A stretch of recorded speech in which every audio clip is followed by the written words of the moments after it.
22 mars 2012, dans l'état de l'Iowa aux États-Unis, ce jour-là, un bébé vient de naître, il s'appelle Jackson Buell. À la naissance, il respire, il bouge, il pleure, mais très vite, les médecins remarquent quelque chose d'anormal. Ce bébé ne possède pas de cerveau, ou presque pas. Il lui manque la quasi-totalité de ce qui fait l'essence de notre pensée. Les médecins sont clairs, il ne survivra pas plus de quelques heures. Et pourtant, contre toute attente, ce bébé va vivre plus de 5 ans avec moins de 20% de cerveau. Voici l'histoire incroyable et vraie d'un enfant qui a défié la médecine. Avant tout les amis, qu'est-ce qu'un cerveau et que contrôle-t-il? Pour bien comprendre ce qui s'est passé, il faut d'abord savoir ce qu'est un cerveau. Le cerveau, c'est le centre de commande de notre corps. Il ne sert pas qu'à penser, il contrôle la langue, les mouvements, les émotions, la mémoire, les 5 sens, mais aussi les fonctions vitales. Respiration, rythme cardiaque, température. On parle souvent des deux hémisphères cérébraux, gauche et droite. Ils sont responsables de la logique, de la créativité, des décisions. Et tout ça est relié par des centaines de milliards de connexions nerveuses. Mais ce qui est fascinant, c'est qu'un bébé commence à développer son cerveau dès la 3e semaine de grossesse. Et ce développement continue jusqu'à 25 ans. Mais dans certains cas, ce développement ne se fait pas correctement. Et c'est ce qui est arrivé malheureusement à notre cher Jackson.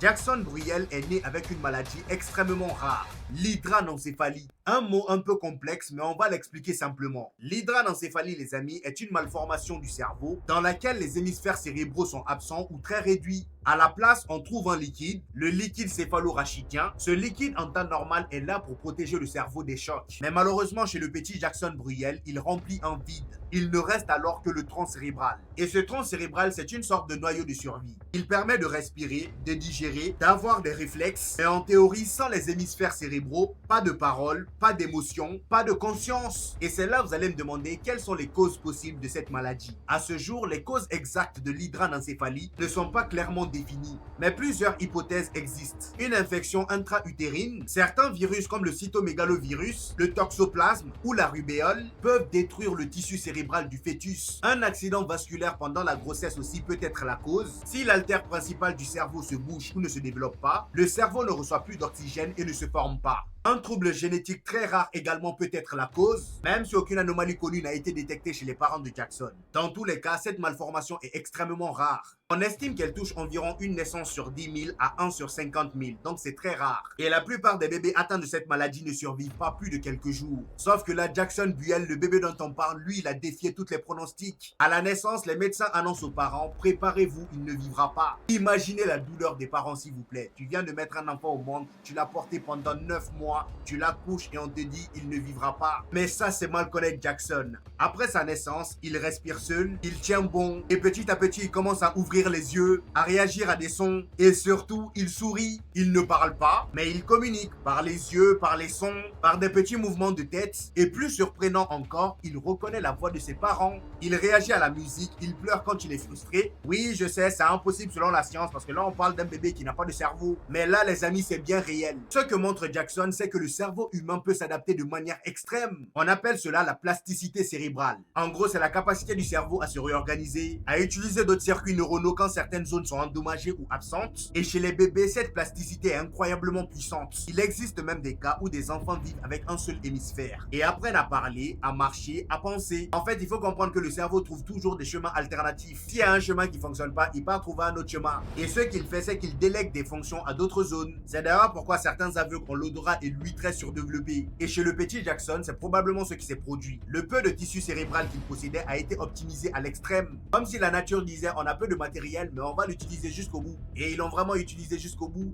Maintenant, nous allons voir un peu c'était quoi le quotidien du petit Jackson et sa fin de vie. Déjà, il faut savoir qu'il a vécu pendant 5 ans et demi, c'est énorme. Rappelez-vous, en temps normal, lorsqu'on naît sans cerveau, on n'a pas plus de quelques jours. Et bah lui, il a vécu pendant 5 ans et demi, c'est énorme. Cependant, les amis, je pense que vous en doutiez, c'était pas tout feu, tout flamme. Chaque jour était un défi. À un certain moment, il avait besoin d'assistance pour respirer, pour manger, mais il vivait. Et dites-vous que ses parents, tellement c'était chaud, ils ont partagé son histoire sur Internet. Ils ont reçu des messages de soutien du monde entier, les amis, mais aussi des critiques. Et oui, ça rate pas. Il y a certaines personnes qui disaient, ce n'est pas une vie. Il y en a d'autres qui disaient, c'est de l'acharnement. Mais les parents, eux, voyaient autre chose. Un enfant qui souriait, qui réagissait à l'amour, qui existait pleinement. Jackson Buell, les amis, est malheureusement décédé en 2018.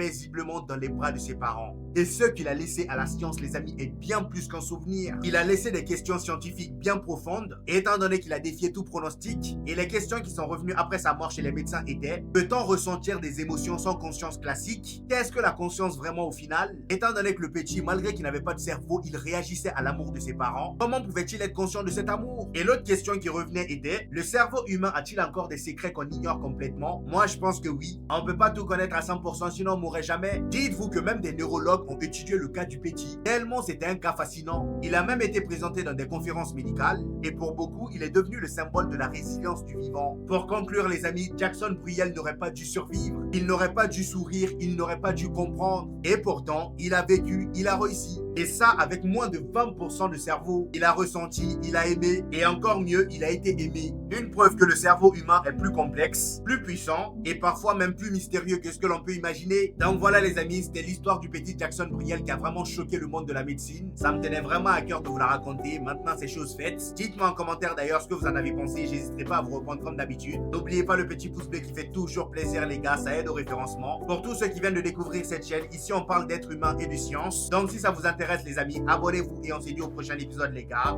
Peace!